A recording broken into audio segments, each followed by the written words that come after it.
जय गुरुदेव। आज मंगलवार 8/6/21। देवो गर्भगत भगवान की स्तुति आगे कर रहे हैं। सत्वं विशुद्धं श्रयते भवान स्थितौ शरीरिणां श्रेय उपायनं बहु वेद क्रिया योग तपस्समाधि तवार्हणं येन च न समीहते। प्रभु आप शुद्ध सत्वमय देह ने धारण करो धारण करते हैं। जो देह की पूजा अर्चन इत्यादि करके वैदिक क्रिया इत्यादि के साथ जुड़े हुए लोग आपका पूजन करते हैं। सत्वम न चेत घातरित निजम भवेत् विज्ञानम अज्ञान विदापमार्जनम गुण प्रकाशैरनुमीयते भवान प्रकाशते यस्य च येन वा गुणः। आप सत्वगुण में हैं, फिर भी आपके द्वारा गुण प्रकाशित होते हैं, गुण के द्वारा आप प्रकाशित नहीं हो रहे हैं। ये आपकी विशेषता है। आप ही सब कुछ करने वाले हैं और करते हैं। न नाम रूपे गुणकर्म जन्मनि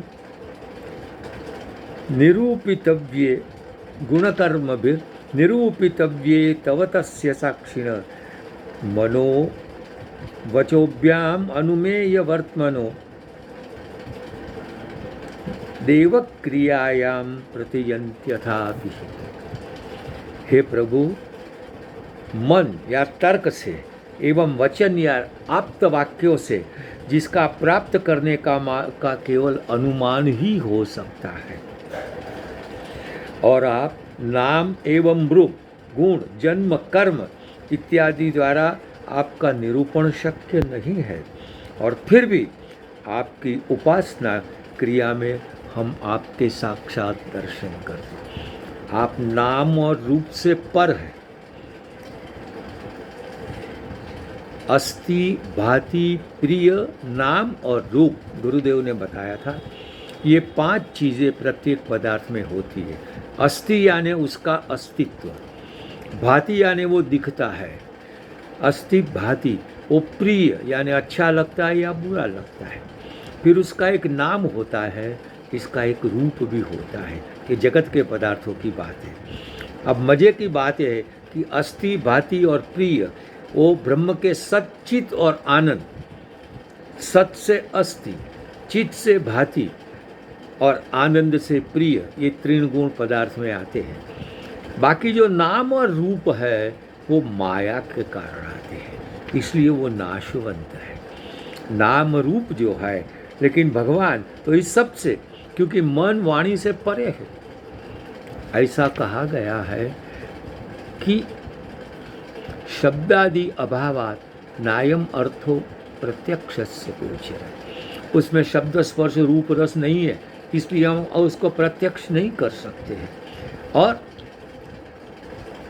रूप और लिंगादि अभावात, उसमें कोई लिंग नहीं है, कॉज नहीं है, रीजनिंग नहीं है, इसलिए उसका अनुमान भी नहीं कर सकते। फिर भी उसकी कृपा से हम उसके दर्शन कर सकते हैं। कैसे?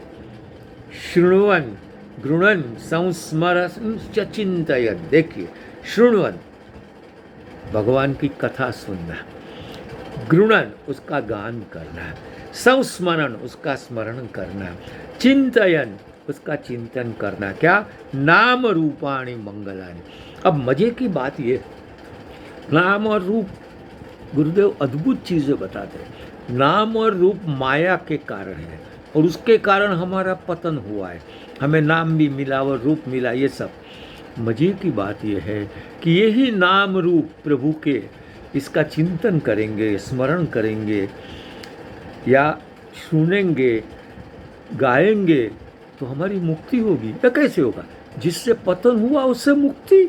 गुरुदेव कहते हैं, हाँ बेटा, एक दादर होता है, जिस दादर से आप नीचे उतरे हैं उसी दादर से आप ऊपर जा सकते हैं। ऐसा कह के ताली बजाते थे गुरुदेव। इसी ऐसी इसी से देखो, लेडर दादर है, हम ऊपर से उससे नीचे आते हैं। ऊपर जाना हो तो वो ही दादर लेना पड़ता है।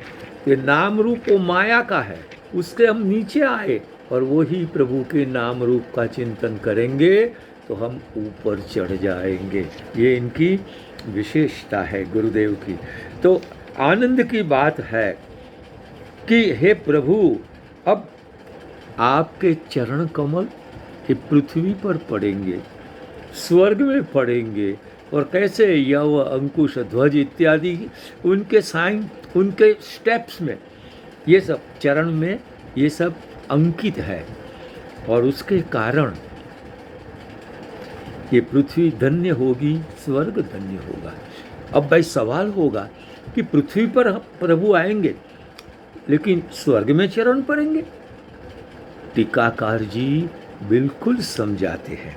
वो कहते हैं, वंशीधर टीका है उसमें, पारिजात ग्रहणार्थम और आदित्य कुंडल दानार्थम, कुंडल आदानार्थम।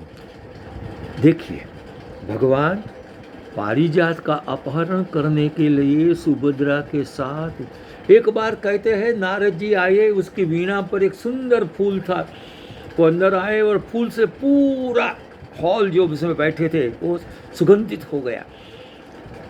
सत्य बाबा ने कहा ये क्या है? तो कहता है बहन ये तो पारिजात का पुष्प। कहाँ है? तो कहते स्वर्ग में है महाराज। भगवान को कहा कि मुझे ये पारिजात चाहिए। भगवान स्वर्ग में गए, इंद्र ने हाना की, ही डिफीटेड इंद्र युद्ध में, और पारिजात का अपहरण करके आए, मतलब पारिजात लेने के लिए आप स्वर्ग में गए। उसी प्रकार अदिति के कुंडल लेने के लिए, तो उस समय भगवान के चरण स्वर्ग में भी पड़े, इसलिए अब स्वर्ग भी धन्य होगा, अब पृथ्वी भी धन्य होगी आपके चरण कमल से। तो बस हम प्रसन्न हैं। नते अभवस्येष भवस्य कारण, हे प्रभु आप अभव है, उत्पन्न नहीं होने वाले हैं, इसलिए भव उत्पत्ति के लिए कोई कारण ही नहीं है। केवल विना विनोदम बतत, हम तो कल्पना करते हैं केवल विनोद के लिए आप आते हैं, फॉर फन, जैसे इंग्लिश में हम कहते हैं I am doing it for the fun. बस उसी प्रकार प्रभु केवल विनोद के लिए, केवल लीला शब्द है, लीला के लिए ही पृथ्वी पर आते हैं।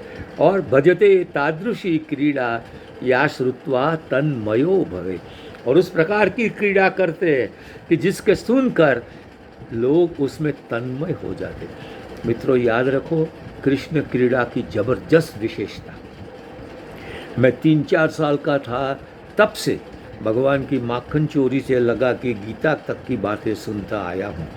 जीवन में 1 बार, 2 बार, 10 बार, 100 बार, 500 बार, 1000 बार सुनी, मुझे कभी भी मैं अघाता नहीं। कभी भी ऐसा नहीं होता है कि now thus far and no further, अब आगे नहीं होता है, क्योंकि यही इसकी विशेषता है।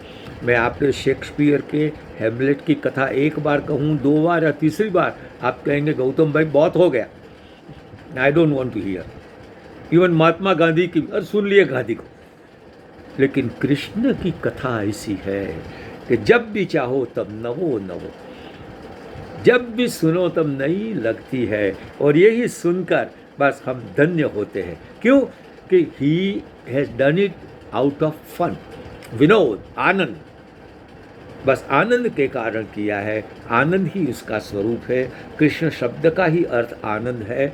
और जैसे पहले एक बार कह दिया गया था कि उपनिषद के ऋषियों ने जो आनंद की शोध की है, आरंभ किया है, उसकी पराकाष्ठा भगवान श्री कृष्ण के चरित्र में प्राप्त होती है। यही उनकी विशेषता है। आपने क्या क्या किया? मत्स्य,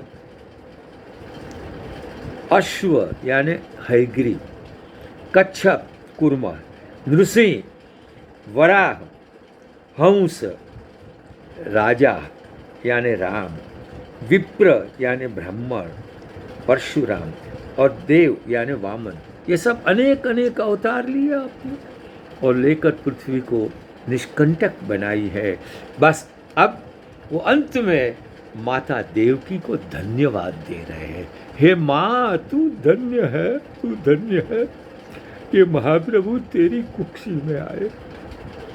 दिष्ट्यांबते कुक्षिगतस पर पुमान, ए पर श्रेष्ठ सर्वोत्तम पुरुष माँ तेरी कुक्षी में आए। अंशेन साक्षात भगवान भवान, उत्पन्न होने के लिए भगवान अपने अंश के साथ, अंश यानी बलराम, बलराम उनके अंश थे, तो बलराम के साथ पहले आ चुके, अब स्वयं आते। माबुद भयम भोजपतिर मुमुर्षु, अब याद रख वो भोजपति कंस जो मुमुर्षु मरने के लिए तैयार हुआ, और कुछ नहीं, वो मरने वाला है, उससे तेरे को कभी भी भय नहीं होना चाहिए, क्योंकि प्रभु तेरी कुक्ष में आए हैं। प्रभु जब आए जीवन में तो क्या बाकी रहे? प्रभु के दर्शन, प्रभु के स्मरण, प्रभु की कथा का श्रवण, ये सब प्रभु के आने के ही अनुसार है, और हमें गुरु कृपा से सब मिल रहा है।